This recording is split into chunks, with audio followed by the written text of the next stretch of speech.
Like all girls, we like going to the loo together, and Lauren and me are no different. This is taking shit seriously, and we are meeting up with inspiring people in their bathroom talking about topics that are interesting, important, and gripping. Halloween, the spookiest time of year. Trick-or-treating, dressing up, and of course, watching horror films. But have you ever seen a horror film from an older generation and not found it scary? Why is that? And why are horror films now so different? This is what we're tackling today. Welcome, creatures of the night, to our Halloween special. Today we tell you a little bit about the history of horror films, why they are so different nowadays, how society and the quality of films aids it, and how we are less faced by how scary they really are. Let's get started. Did you know that the first horror film came out in 1896 and was called House of the Devil? It was obviously in black and white, and it was a silent film. Horror films followed a similar pattern after that in the golden age of Hollywood from 1920s to 1950s. They were literature adaptations like Bram Stoker's Dracula, tapping into people's fears. The genre was revolutionized as Alfred Hitchcock's Psycho entered the scene in the 1960s, introducing blood, gore, violence, and the so-called Scream Queens. With day-to-day TV showing pictures of the Vietnam War, horror films had to step up their game to impress. In order to keep scaring people, films have to be more brutal and more violent. Blood and gore became a necessity from the 60s and 70s, and the 1970s and 1980s became a turning point for horror. With the addition of teenage sexuality, the genre entered two new different themes: the final girl and death by sex. Horror almost became a mortality tale, as in the film Halloween. The 1990s brought horror films closer to home: The Killer Next Door. People weren't so scared anymore by the paranormal. It became more a game with realistic fears. What if there's a murderer in our midst? A good example, and probably the most successful horror film, is Silence of the Lambs. But the 1990s also brought a subgenre of horror, the found footage, like in the film Blair Witch Project. Low budget, minimalistic, and sometimes questionable quality films following people trying to survive. People found fascination in watching the fight for survival, either in groups of people, often teenagers, or people trying to escape bloody hordes of monsters and undead, and slowly one by one dying brutally. The 2000s and 2010s left the field of blood and gore a little bit. We are now in a time where the horror genre explores more psychological and technological fears. For example, Black Mirror. The first criteria: people's fears had changed. What people experienced on a day-to-day basis and what they were scared of has now changed. Well, if you think the whole tapping into fears back in Hollywood 1920s makes sense because a lot of those monsters would kind of show the whole idea of okay, that's fear that's happening in our day-to-day life, like Frankenstein. The whole idea that there is someone being chased by loads of people being threatened to killed, and it's almost shows like the idea of an existential crisis in terms of like what do I do if I can't feed my family, what do I do in terms of money. And especially 1930s was a time, 1920s, 1930s, even 1940s was a time in which the financial situation in Europe and America was quite unstable, so people had to face that fear quite a lot. So at the same time, living nowadays, it's not quite the same. We don't have the same fear. Obviously, Corona and everything happening, but at the same time, I don't think you can quite compare it. And over the entire times, if there are wars, people are more scared of, okay, what if a bomb falls on my town, on my village? Okay, here in Britain, we don't live in a war area, so it isn't quite so close to home, the fear of getting hit by a bomb. Yeah, I think as well when kind of the first horror films came out, I think people didn't know what to expect, and obviously kind of with the whole kind of invention, I suppose, of cinema and kind of going to the movies and sort of thing, you know, I don't know whether that would have been more scary as well, because all of a sudden you have this big unknown thing and it's showing you kind of what's scary. So kind of when people got used to that, you know, they then, you know, up the game and up their game. And I think I read somewhere that Jaws has now been voted like the least scary horror film of Really? all time. Yeah, and it just goes to show what was kind of quite a bit, you know, scary, sort of scary at the time, which was cast as a horror film, is now the least scary to people like us. And that's the weird thing, like when it first started out, as you said, suddenly having moving pictures was a scary thing in itself. And then suddenly they show tricks where suddenly someone appears from screen and you have no idea how that works or what happened about it. Everything is new, everything's a bit scary. And so incorporating one by one, like things, even like audio, if it's new music, if it's even just sound effects or people talking. I mean, we started out with films being completely silent films, and you had someone sitting there on a piano playing music. Suddenly, even things like that revolutionizing, getting better, was scary enough in itself. But then also seeing things that you have read, like Dracula, Frankenstein, that already were quite scary at the time when you read it because it was happening in the imagination. Suddenly it appears, and it's a lot happening in that. Suddenly, okay, it's a cinema in your mind happening a lot, which you didn't have before. It was kind of in a cage. As long as you read it, it kind of stays in that little room in which you read. Suddenly it's on a film, and suddenly you see it right in front of you, so it must be scary. For us, having grown up with all that, it's not the same idea. Like, we don't restrict our fears and are scared to just a book or just a film, because I know that there are like things on YouTube, that there are things on film, Netflix, everything. You can, if you want to, find something to scare you. But the idea of going into a film to watch like a horror film doesn't scare you anymore, because you know what a film is, you know how it works. Yeah, I think in terms of when you read, you can often desensitize it, and you can, you know, often when they say, okay, it's a blue room, everybody is going to have a different kind of sense of what a blue room is. You know, what shade of blue, kind of how it feels, you know, is it a kind of light blue and happy, or is it dark blue and quite intimidating? And it's that sort of thing. When you read a book, it's completely different. And when you're watching a film, I suppose it's kind of the director's view of what Mm. they think it should be, and they're also second guessing the fears of other people, which, you know, they're gonna heighten it slightly to make it bigger and better. So yeah. Day-to-day media like games and news desensitize us, and horror has to play up to it. um yeah, no, I definitely agree with that, because, you know, the images you see on even stuff like the news, you know, if you flick on the news at 6 o'clock, you know, there are a lot of graphic images of stuff like, for example, war zones and stuff. And, you know, that in itself, watching that is quite scary. Think, oh my God, you know, that could be me, you know, how are those people? It's quite, you know, it's quite raw. And it sort of desensitizes you a little bit to kind of, you know, and takes you away from reality a lot of the time. So to watch a horror film and, you know, to need to be absolutely terrified by it, they're going to need to up their games. And the stuff like video games now are so kind of advanced. You know, you could shoot someone on a game and it'll seem real, and it's quite graphic. So no, yeah, I would say that desensitizes us definitely. And it means that horror films and kind of their creators have to step up their game in order to be scary.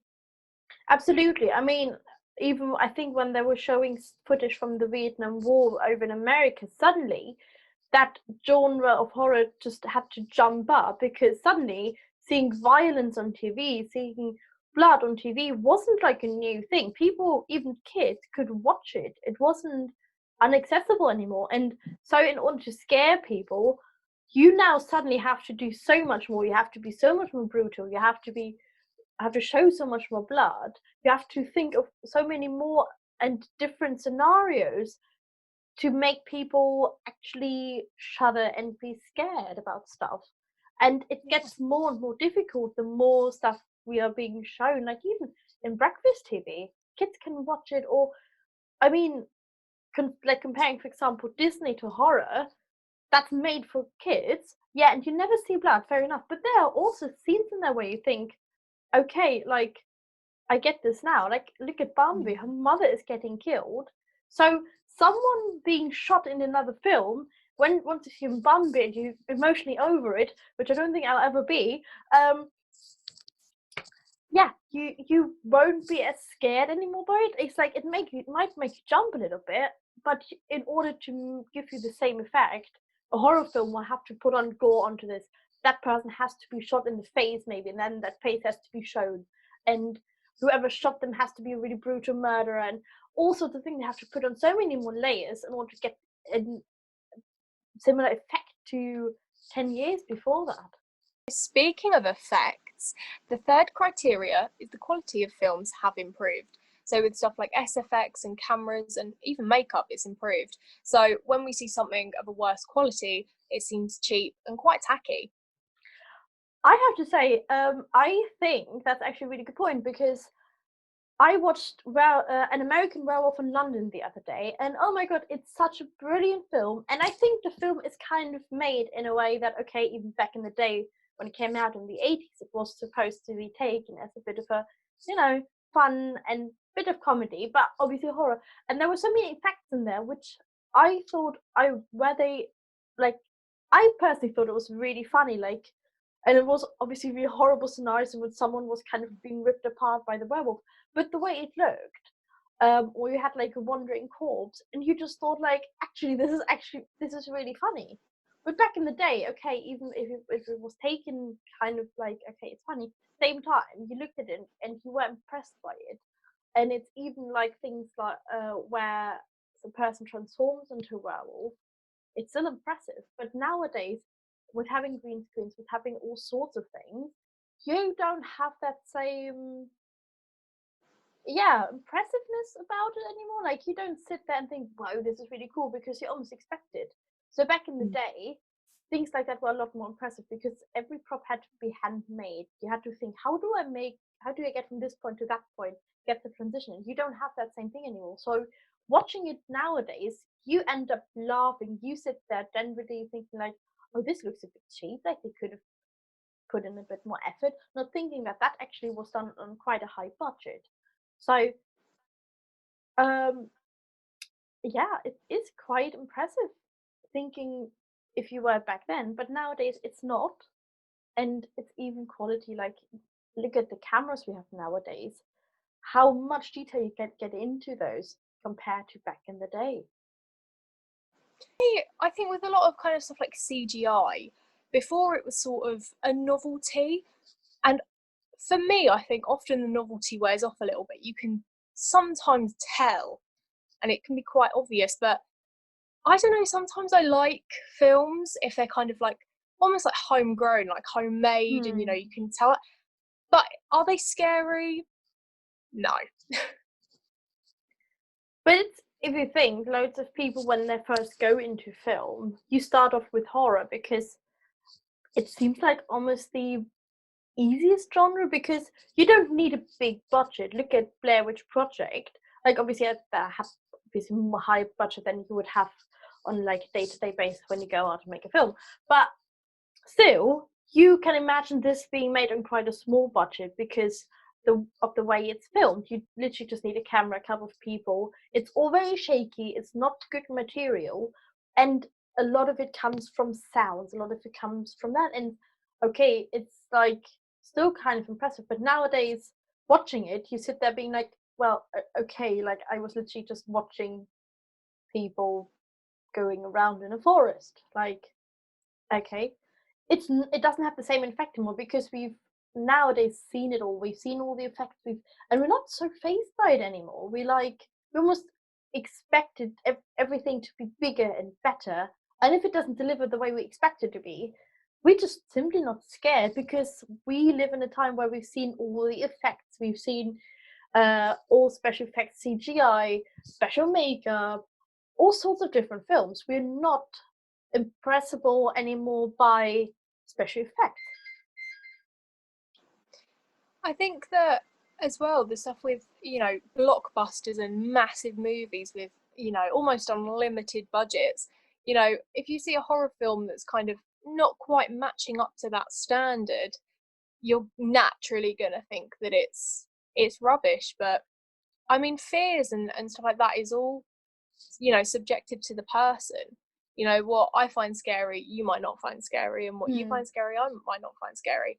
But a lot of the time in horror films, I think they'll cover a lot of it, so it'll appeal to a wider audience. Absolutely. Like, even take something simple as jump scares. You have to do something impressive with it nowadays with a simple jump scare to have just some effect. Like, nowadays you don't really get much of it anymore. You almost expect that if a character is standing in the bathroom and then suddenly they angle the mirror, that someone is going to stand behind them. It's nothing new anymore. Yeah. Horror merely redefines itself to cultural markers. It shows how society behaves to one another. It's more reaction than another genre. Yeah, definitely. I think the thing is with horror is, I'm not really sure. It sort of, it bounces off of real life, and a lot of the time, and if you're not kind of scared by a lot of reality, you won't always, be scared of horror films. And horror films are another dimension, but often they're taken out of kind of a surreal world and put into a real world. Yeah, and if you think, it does try to go with the time in terms of people's fears. Like, take Black Mirror, for example. It has a lot of technology in it. Why you think, okay, nowadays we've got Alexa, we've got all sorts of things. So imagining that something goes wrong with that and Alexa suddenly runs the world, the idea of that is scary because we have Alexa in our homes.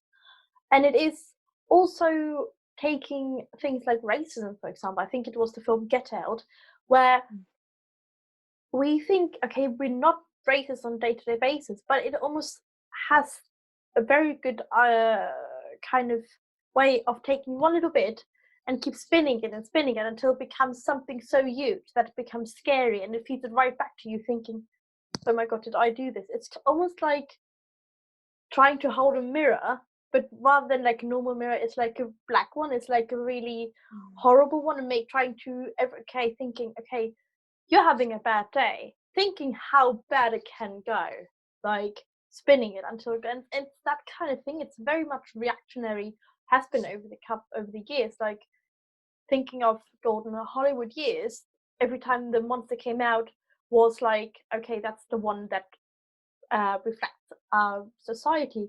For example, when it was Dracula, he was kind of reflecting the whole idea of staying young forever, the whole idea of youth, of people being beautiful, Frankenstein, the whole financial thing. And yeah, there are so many things where it seems horror is one of those genres that reacts the most to how society develops. Yeah, no, completely. Because I mean, you can get kind of action movies or sci-fi, and sci-fi are kind of always set in the future. With horror film, it does change and it does move. And I think, again, going back to old kind of Hollywood and those sort of horror films, when it was an unknown, I suppose that was pretty scary. But now it's kind of like, oh, we've seen it all before. So, like you said, if we see something going wrong with technology, we're like, oh my gosh, that could happen to us. And not only is that scary in the moment, but that can resonate with people. And you can think, you can, second guess things, and you go, oh my God, like are people listening to me now? Like, should I be scared of this? And that, for me, personally, kind of having it resonate is what makes a horror film really scary. Absolutely. And I mean, I think that's what every horror film wants. Like, if you go to cinema and watch it, you want people to take something home with them. You want them to sit at home and be thinking about it, thinking, oh my god, could this actually happen to me? And therefore, horror is very clever in that they always find something that is quite close to home. If it's the murderer next door, or if it's Alexa standing in your living room, it's things like that where they always try to pick something that is very relevant for society, whether it's a problem like racism, or whether it's something that we have made our own that's actually quite useful, and see, okay, what's the bad side of this? It always reflects it very well and tries to maximize it. Yeah, definitely. So it seems as if horror films are rolling with the times, and it seems that we as people have become desensitized to the issues that a lot of horror films use. So what are your thoughts? So, what's your opinion on it all? What films used to scare you but don't anymore? Leave your comments in the comment section down below. This was Lauren. And Maria, and don't forget to tune back in for our next episode.